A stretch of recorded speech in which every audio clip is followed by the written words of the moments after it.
নবদ্বীপ লীলায় মহাপ্রভু মনে মনে চিন্তা করলেন, এই হরিনাম প্রেম আর সেবাসঙ্গনের মধ্যে রাখলে হবে না, একে সমস্ত বিশ্ব ব্রহ্মাণ্ডে প্রচার করিতে হইবে।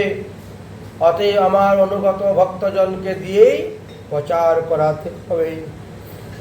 একদিন আচম্বিতে হেন হইল মতি, আজ্ঞা কইলা নিত্যানন্দ আর হরিদাসের পতি। শুনো শুনো নিত্যানন্দ, শুনো হরিদাস, সর্বত্র আমার আজ্ঞা করহ প্রকাশ। প্রতি ঘরে ঘরে এই গিয়া মাগ ভিক্ষা, বল কৃষ্ণ ভজ কৃষ্ণ কর কৃষ্ণ শিক্ষা। ইহা বই আর না বলিবে অন্য বল, দিন অবসানে আমায় আয়া কহিবে সকল। এই তো মহাপ্রভু আদেশ দিলেন নিত্যানন্দ আর হরিদাস ঠাকুরের পতি। অতঃপর নিত্যানন্দ হরিদাস ঠাকুর হরিনাম প্রেম প্রচার করার জন্য বাহির হইলেন। আজ্ঞা পাইয়া দুইজনে বলে ঘরে ঘরে, বল কৃষ্ণ গাও কৃষ্ণ ভজ কৃষ্ণ রে। কৃষ্ণ প্রাণ কৃষ্ণ ধন কৃষ্ণ সে জীবন, হেন কৃষ্ণ বলবাই করি এক মন। তোমার সবার লাগিয়া দেখো কৃষ্ণ অবতার, হেন কৃষ্ণ ভজবাই ছাড়ি অনাচার। এই বলে দুইজন চলি যায়, যে হয় সুজন সে তো বড় সুখ পায়। কিন্তু দুর্জনরা আরো কত কথা শোনাই দিচ্ছে সাধুদেরকে। এইভাবে হরিনাম প্রচার করিতে করিতে একদিন তারা জগাই মাদাইয়ের পাল্লায় পড়েছিলেন। নিত্যানন্দ প্রভু হইলা সদয়, জগাই মাদাইকে হরিনাম দেওয়ার জন্য তিনি রওনা হয়েছেন। নবদ্বীপের ভদ্র ভদ্র লোক সকল বললেন, ও গোসাই, ওদের কাছে যেও না, এদের মধ্যে কোনো ধর্মাধর্ম হিতাহিত জ্ঞান নেই, অতএব এদের কাছে যেও না। মহাপ্রভু বলছেন, দেখো হরিদাস, আমাদেরকে মহাপ্রভু বলছেন যে সর্বত্র হরিনাম প্রচার করার জন্য। এখন যদি এই দুই দস্যুকে নাম না দেই, তাহলে মহাপ্রভুর আদেশ আমাদের লঙ্ঘন হয়ে যাবে। এই বলে নিত্যানন্দ প্রভু হরিদাসকে সঙ্গে করে নিয়ে জগাই মাদাইকে হরিনাম দিতে গেলেন। জগাই মাদাই কে রে ধর ধর ধর, মার মার বলে উঠে দৌড়তে শুরু করলো। তাই দেখে তখন নিত্যানন্দ প্রভু হরিদাস প্রভু দুজনেই প্রাণ নিয়ে পলায়ন করলেন। হরিদাস তো বয়স্ক মানুষ, বেশি দৌড়তে পারেন না। নিত্যানন্দ তো প্রভু এক দৌড়ে চলে গিয়েছেন। যাই হোক, অনেক কষ্টে মষ্টে তিনি বাঁচলেন দুষ্টর হাত থেকে। তারপরে মহাপ্রভুর কাছে এসে হরিদাস ঠাকুর সমস্ত ঘটনা খুলে বললেন। মহাপ্রভু বললেন, চিন্তা করিও না, এক মদ্যপই আরেক মদ্যপকে উদ্ধার করতে পারে। অতএব নিত্যানন্দ হলো নামে মাতাল, আর জগাই মাদাই হলো মদে মাতাল। তাই এক মাতাল আরেক মাতালকে উদ্ধার করবে, চিন্তা করিও না। এইভাবে কিছুদিন হরিনাম প্রচার করতে করতে একদিন নিত্যানন্দ এবং হরিদাস ঠাকুর আবার সেই জগাই মাদাইয়ের পাল্লায় পড়লেন। প্রাণ নিয়ে ছুটে পলায়ন করেছেন। মহাপ্রভুর নিকটে এসে আবার বলছেন হরিদাস ঠাকুর, হে প্রভু, যদি তুমি এই দুই অসুরকে জগাই মাদাইকে উদ্ধার না করো, তাহলে আমি কিন্তু আর হরিনাম প্রচার করতে যাব না। আমি বৃদ্ধ মানুষ, কখন ধরে আমাকে কিলাবে তার তো অন্ত নাই। নিত্যানন্দ বয়স কম, সে দৌড়ে দৌড়ে ছুটে ছুটে পলায়ন করে চলে যায়। আমি বৃদ্ধ মানুষ, দৌড়তে পারি না। অতএব জগাই মাদাই উদ্ধার না হওয়া পর্যন্ত আমি আর হরিনাম প্রেম প্রচার করতে যাব না। শিবাস পণ্ডিত তখন জগাই মাদাইয়ের সমস্ত পাপের কথা মহাপ্রভুকে বললেন আপনি কৃপা করুন যাতে জগাই মাদাইয়ের মনের ভাব পরিবর্তন হয়, তারাও বৈষ্ণব হয়, তারা হরিভজন করে, এই কৃপা আপনি তাদেরকে করুন। মহাপ্রভু বললেন মদ্যপের নিষ্কৃতি আছে কোনো কালে, পরনিন্দার গতি নাই কোনো ভালে। জগাই মাদাই যদিও মদ্যপান করে তথাপিও তাদের উদ্ধারের রাস্তা আছে, নিষ্কৃতি আছে। কিন্তু যারা সাধুগুরু বৈষ্ণবকে নিয়ে সমালোচনা করে, নিন্দা চর্চা করে থাকে, তাদের তো কোনো কালেই গতি নাই। অতঃপর নিত্যানন্দ প্রভু আর হরিদাস ঠাকুর আরম্ভ করলেন হরিনাম প্রচার। নদিয়ার গুদ্রুমে নিত্যানন্দ মহাজন পাতিয়াছে নাম হট্ট জীবেরই কারণ। প্রভুর আজ্ঞায় ভাই মাগি এই ভিক্ষা, বল কৃষ্ণ ভজ কৃষ্ণ কর কৃষ্ণ শিক্ষা। অপরাধ শূন্য হয়ে লহ কৃষ্ণ নাম, কৃষ্ণ মাতা কৃষ্ণ পিতা কৃষ্ণ ধন প্রাণ। কৃষ্ণের সংসার করো ছাড়িও নাচার, জীবে দয়া কৃষ্ণ নাম সর্বসিদ্ধি সার।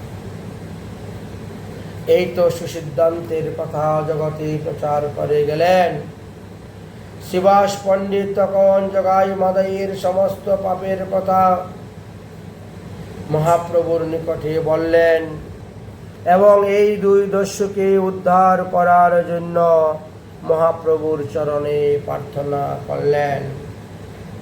বিশেষ চিন্তিও তুমি এই দুইয়ের মঙ্গল, অচিরাতে কৃষ্ণতা করিবেন কুশল। হাসি বলেন বিশ্বাম্বর ইহার উদ্ধার, যে কনে দর্শন পাইল তোমার।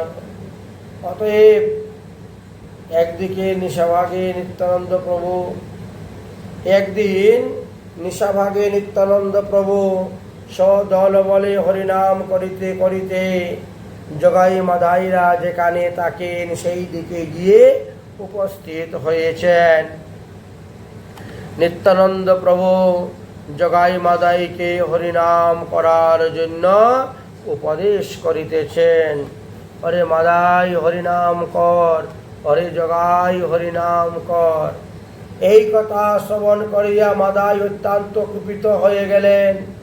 মদের হাড়ি তুলে নিত্যানন্দ প্রভুর কপালের মধ্যে আঘাত করিলেন।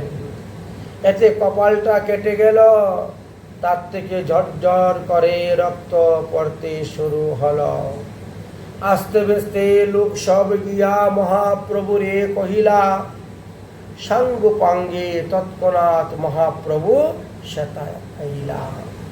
নিত্যানন্দ অঙ্গে সব রক্ত ঝরি পড়ে। হাসে নিতাই জগাই মাদাইর ভিতরে, রক্ত দেখি ক্রুধে প্রভু বাহ্য নাহি জানে। চক্র চক্র চক্র প্রভু ডাকেন ঘরে ঘরে। ধীরে ধীরে এই চক্র আসি উপনীত হইল। জগাই মাদাই তাহা স্বচক্ষে দেখিতে পাইল। তাহা দেখিয়া তখন তারা ভীত হয়ে গেলেন। নিত্যানন্দ প্রভুর চরণে মস্তক দিয়ে নিবেদন করতে শুরু করলেন, আমাদের অপরাধ ক্ষমা করুন। নিত্যানন্দ তখন মহাপ্রভুকে বললেন, শিশুপুত্র মারিলে কি বাপে দুঃখ পায়, এই মতন জগাই মাদের আঘাত লাগিল মোর গায়ে। হে ভগবান, আপনি তো প্রতিজ্ঞা করেছিলেন যে কলিযুগে অস্ত্র ধারণ করবেন না, প্রাণে কাউকে মারবেন না, তাহলে কেন সুদর্শন চক্র বলে ডাকতেছেন? সংবরণ করুন আপনার এই সুদর্শন চক্র, কারণ পূর্ব হইতেই আপনার প্রতিজ্ঞা আছে যে এবে নাহি অস্ত্র ধরব, প্রাণে নাহি কাউকে মারব, চিত্তশুদ্ধি করিব সবার। অতএব আপনি এই জগাই মাদাইয়ের চিত্তশুদ্ধি করুন, জগাই মাদাইকে রক্ষা করুন। আমার দেহ হইতে দৈবক্রমে রক্ত ঝরে পড়তেছে, সুতরাং জগাই মাদাইয়ের কোনো দোষ নাই। তুমি স্থির হও মহাপ্রভু, তুমি স্থির হও এবং এই দুইজনকে তুমি রক্ষা করো, তাদের প্রাণ ভিক্ষা আমি তোমার নিকটে চাচ্ছি। জগাই রাখিল মাধাই মারিল মোরে রাখিল জগাই, কোন দুঃখ নাহি পাই তুমি স্থির হও ভাই। মহাপ্রভু তখন বলছেন, অরে জগাই, তুই তো নিত্যানন্দ প্রভুকে রক্ষা করে তুই আমাকে কিনে আনিলে। জগাই রাখিল ইহা বচন শুনিয়া, জগাইরে আলিঙ্গন কইলেন সুখী হইয়া। জগাইরে বলেন, কৃষ্ণ কৃপা করুক তোর, নিতাই রাখিয়া কিনিলা তুই মোরে। যে অভিষ্ট চিত্তে দেহ তাহা তুমি মাগো, আমি তোমাকে দান করব। আজি হইতে হও তুম তোর প্রেম ভক্তি লাভ। জগাইয়ের বরদান শুনি বৈষ্ণব মণ্ডলীগণ জয় জয় হরিধ্বনি করিলেন তখন। প্রেমাবিষ্ট হইয়া জগাই তখন বলিতে লাগিল, হে প্রভু মাধাইকে কৃপা কর, মাধাইকে কৃপা কর। অতঃপর জগাই সেই প্রেম প্রাপ্ত হওয়ার পরে প্রেমে মূর্ছিত হয়ে গেলেন। মহাপ্রভু জগাইকে উঠাইয়া বললেন, দেখো জগাই আমার রূপ, দেখো মোরে আমি কে, দেখো চিনতে পারো কিনা। সত্যিই আমি প্রেম ভক্তি দান করিলাম তোমার কাছে। তখন জগাই মহাপ্রভুকে চতুর্ভুজ নারায়ণ মূর্তি দেখেছিলেন, শঙ্খ চক্র গদা পদ্মধর। জগাই দেখিলেন সেই প্রভু বিশ্বম্বর, দেখিয়া মূর্ছিত হই পড়িলা জগাই। বক্ষে শ্রীচরণ দিলা গৌরাঙ্গ গোসাই, চরণে ধরিয়া কান্দে সুকৃতি জগাই। এমন অপূর্ব কবে দেখি নাই, চৈতন্য গোসাইয়ের এত কৃপা, এত দয়া, এত করুণা। জগাই প্রভুর যবে অনুগ্রহ পাইল, মাদাই তখন মনে মনে চিন্তা করিতে লাগিল, আমি নিত্যানন্দ প্রভুর মাথায় মদের হাড়ি মেরেছি, অতএব আমাকে তো আর মহাপ্রভু কৃপা করবেন না। নির্বেগ উপস্থিত হয়ে গেল। তখন তিনি কান্না শুরু করে দিলেন। তার নয়ন অশ্রুতেই বক্ষ বইতে গেল।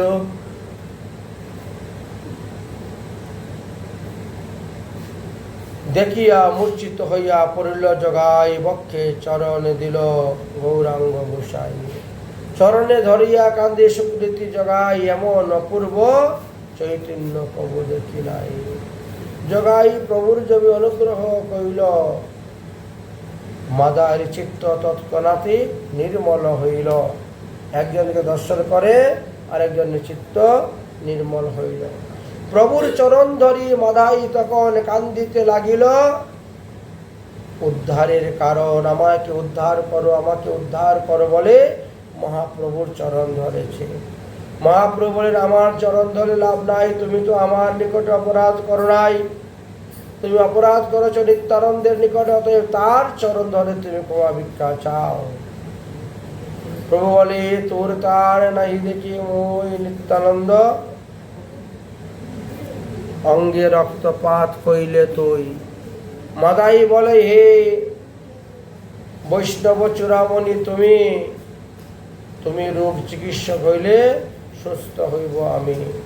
প্রভু বলে, অপরাধ কইলে তুমি বড়, নিত্যানন্দের চরণ ধরিয়া তুমি পর।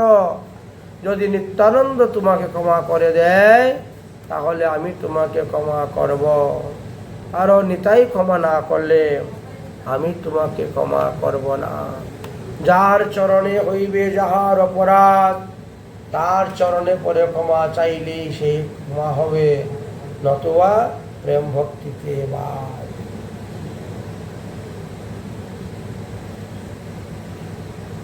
পাইয়া প্রভুর আজ্ঞা মাধাইও তখন ধরিলেন অমন্য নিধি নিতাই চরণ। বিশ্বাম্বর বলে শুনো নিত্যানন্দ রায়, পড়িল তোমার চরণে মাদাই কৃপা করো তাই। নিতাই তখন মাদাইকে অপ্রাসীন্য করে দিয়ে চরণতল থেকে তাকে তুলে উঠে বসাইলেন এবং বললেন,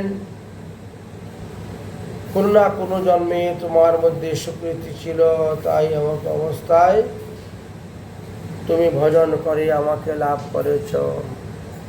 তবে আমি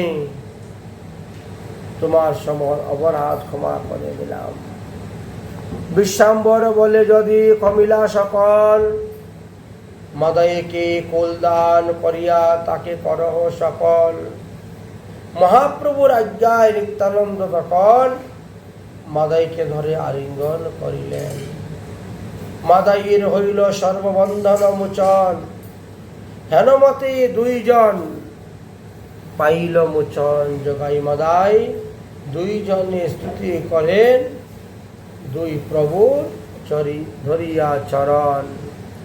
প্রভু বলে, শোনো শোনো, আরে তোমরা দুইজন, সত্য সত্য আমি তোদের করিলাম মোচন। কোটি জন্মে যত আছে পাপ তোর, আর যদি না করিস সব দায় মোর। প্রভুর শুনিয়া বাক্য জগাই মাদাই আনন্দে মূর্ছিত হইয়া পড়িলা তথায়। অতঃপর মহাপ্রভু আজ্ঞা করলেন, জগাই মাদাইকে নিয়ে এখন চলো আমার বাড়ির দিকে।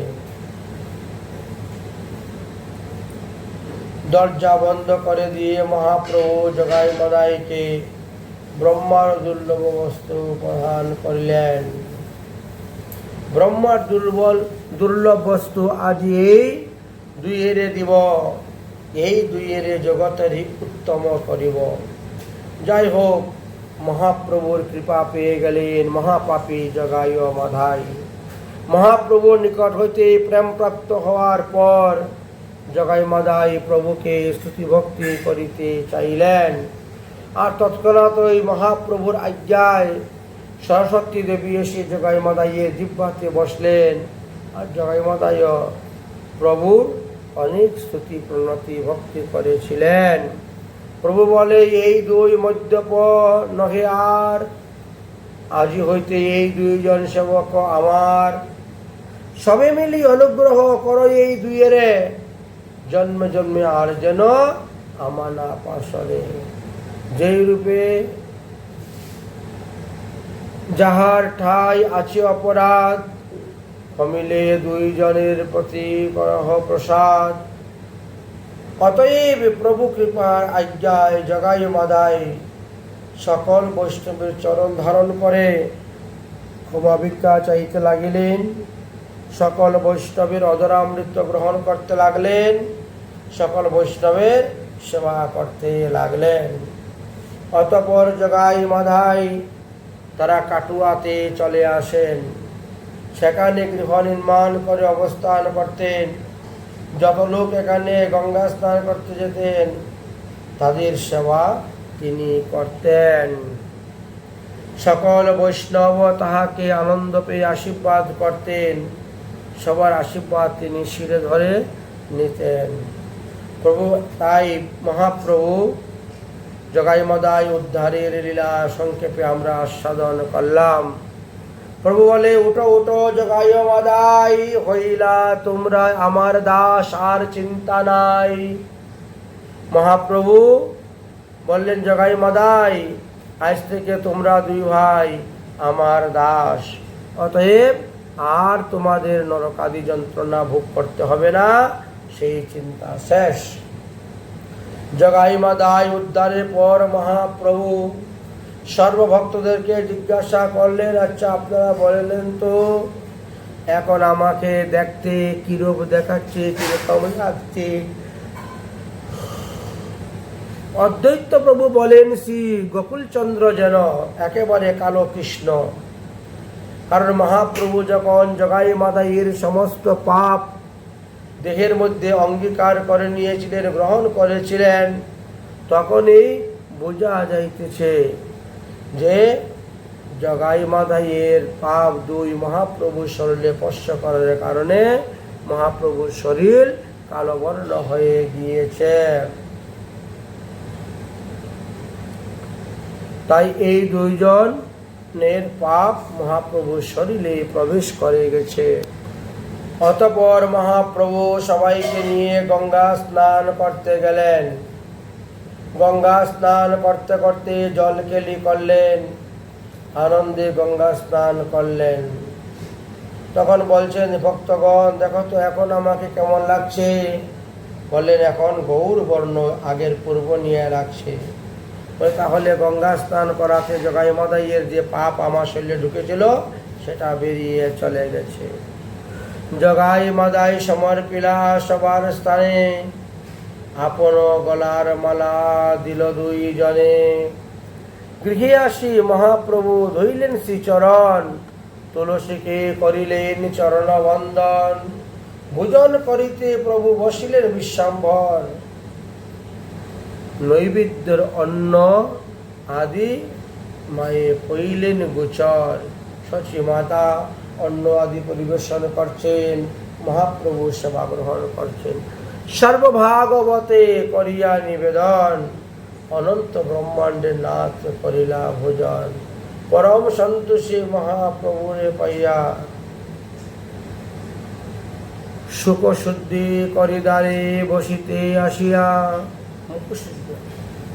মহাপ্রভু ভোজনন্তে বারিন্দায় বসলেন মুখ শুদ্ধি করার জন্য। বধূ সঙ্গে দেখে শচী নয়নে ভাসিল, মহানন্দ সাগরেতে রহিলা ডুবিয়া। যেবা শুনে এই দুই দস্যু উদ্ধার, তাদের উদ্ধার করিবেন গৌরচন্দ্র ভগবান। এই অতি সংক্ষেপে আমরা জগাই মাদাই উদ্ধার লীলা কথা আস্বাদন করলাম। আজকের মতো ভগবতীয় কথা, গৌর কথা আমাদের এখানে বিশ্রাম। জয় জয় শ্রী রাধেশ্যাম নিতাই গৌর হরি বল।